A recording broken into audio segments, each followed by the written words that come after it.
Good day, everybody. Denis Daigle here from tinylifeTAKEOVER, and my dad. We are getting ready for a big part of the project, probably the final big piece. My dad has been good enough helping me out with this, but also I've been using his tools and room in his garage. So it's about time that we get this next project on the go and empty it out. What we did is we went to a local lumber mill. I bought some pine boards, 16 feet by 12 inches. It's taking up the whole garage. It's time that we make shiplap. So you know when you put the walls up that it's close. Whew, it's so close, my friends. Here we go.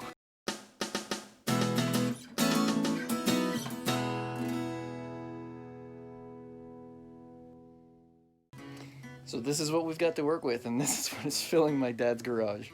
So we bought it. This is the cheapest way that I could go. I looked at what kind of wood should we use. So for this, that it's dry, it was kind of tough for them to sell. So I was able to get it at a great price, and we're gonna rip them in half. So we're gonna make shiplap. That's about 5 3/4, 5 5/8, which is good because on shiplap, the bigger your shiplap, it's more suited for bigger rooms. I have a small space, so by making a short enough shiplap wall, it'll look normal, and I cannot wait. So we're gonna take time this morning to set the tools and see how we're gonna plane it, rip it, edge it. So for this first part, it's going to be testing things out.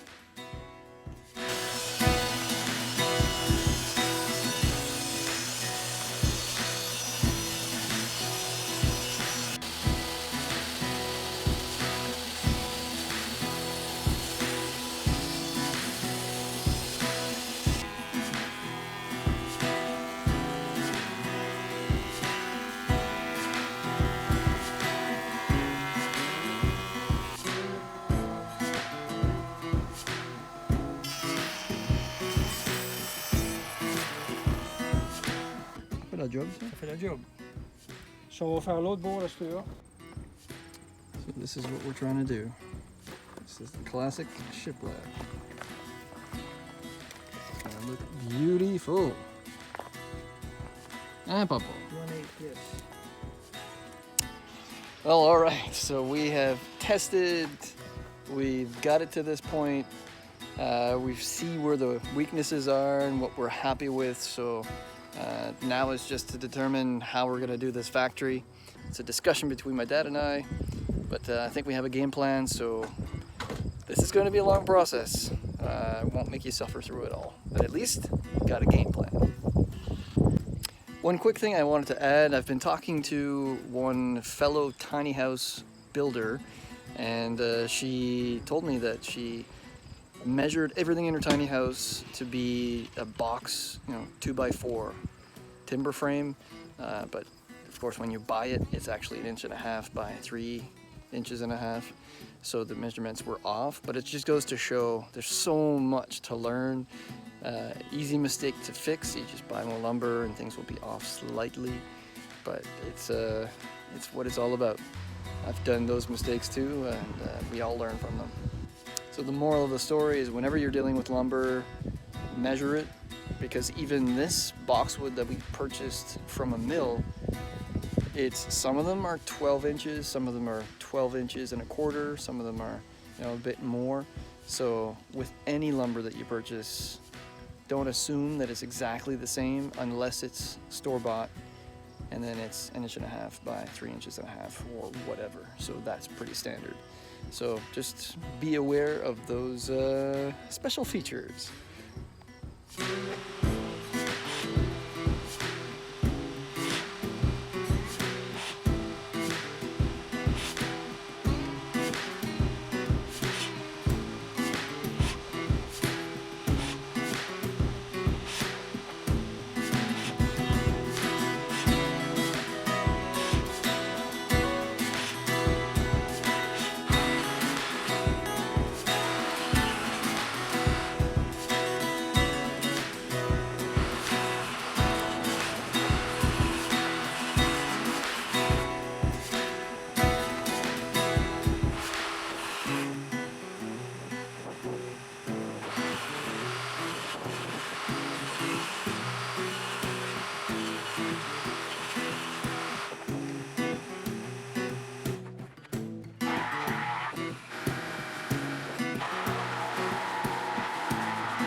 Well, we tried planing the wood, and as my dad says, it was too much for the old girl. Not sure, it was sparking, it was smoking. We tried to take off as little as possible, but it just doesn't sound healthy. So sometimes you have the tools, sometimes you don't. In this case, I think we're gonna, well, we tried best we could, and I think we'll ask around to see who can plane this wood down to the thickness that we need. So stay tuned for that, or just sit tight because you'll see it coming up shortly. Borrowed an old workhorse. Let's give it a go with this one. Think it'll do it? What do you think?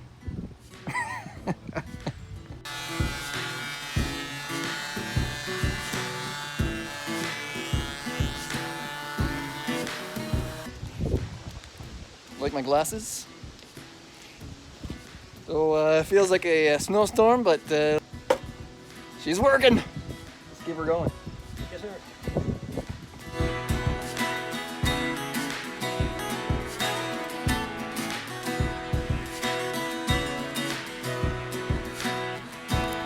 One chip's for sale! One chip for sale! $14.99! Hammy will never have had a better sleep.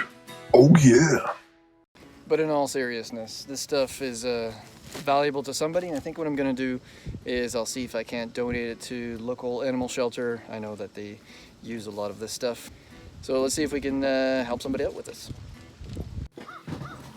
So as we're doing this work to plane it, we notice that there's a lot of divots that are being formed. Asked around, and one suggestion was to flip the board around for the grain, but we tried that didn't work. What does work is actually continually blowing some compressed air into the unit to eliminate all of this of these wood shavings as you go each plank. Extra work, but it seems to remove the pitting that happens. So here's the example of the boards where we blow the air in. You see there's still some, but it's much less than what it was. All right, well, all prepped, ready for the routing to add that 1/2 inch bevel, 1/2 inch edge. So Dad, any learnings from planing this wood that you'd like to pass on to the folks at home? Yeah. If you have a planer, you have to respect that the machine can only do so much. Don't push it. I did, and I burnt the motor. So be patient. So I owe him a planer. That's what the moral of the story is. Well, I'm getting to that. All right, so for this part of the project, let's see where we're at. We've ripped the planks, we have edged the planks, we have planed the planks. Now we get to do that 1/2 inch rabbet on each side to finally prep that shiplap for painting. So as we're doing a test board here, you can see how the inside edge is being chipped away, which is fine. Could be just a thickness of the board itself or how much wood is being taken off, but this is going to be hidden, that inside groove. So this first edge looks good and that inside edge looks good. So I think this will be fine for the tool that we have. So it looks like we're not taking off a full 1/2 inch. We'll adjust and keep her going. That looks good. Yeah, that'll do. It's cool, huh?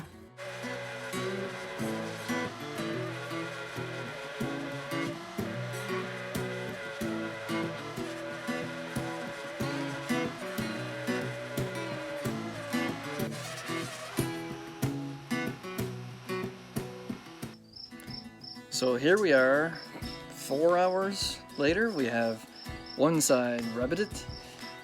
So it went pretty well. I think a learning that my dad and I discussed is the amount of work that it takes to take your own board, mill it, do everything is something to be considered. If it's what you have, you can definitely do it. I think one thing that we agree on is either look at the amount of money that it would cost to buy it outright, or if you have boxwood, take it to somebody that has a commercial grade planer.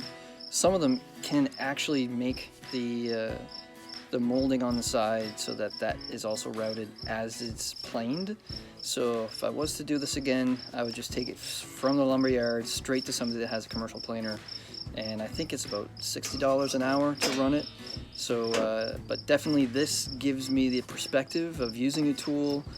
I know even the router has given us some issues, but we're going for phase 2. You still owe me a planer? I still owe him a planer.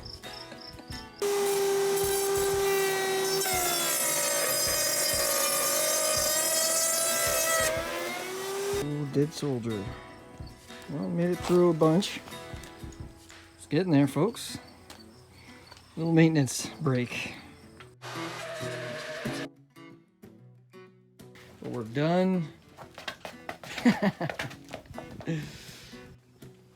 So another thing that I learned is a lot of these planks, so this pine, beautiful board to work with, is very soft wood, but because of that, removing that 1/2 inch, some of the boards, like the inside, is just huge chips were happening, and you saw in the video the vacuum for the rotor kept on being clogged in, so soft wood taking off a lot really kind of broke huge chips.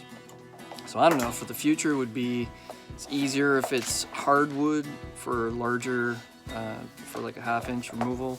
So anyways, just something to consider if you're going to be working with softwood that's very dry. Comment ça dit ça? And high RPM. And high RPM. Ah, that's how we operate. High RPM, baby. Happened throughout all this process. So this backboard really should be aluminum. So this MDF got destroyed. So take a look for this when you're buying your rotor table. So that's one thing. So learnings from this, what would you pass on? Buy your Shiplap. Already made and primed and painted, maybe. Yeehaw. So there you go.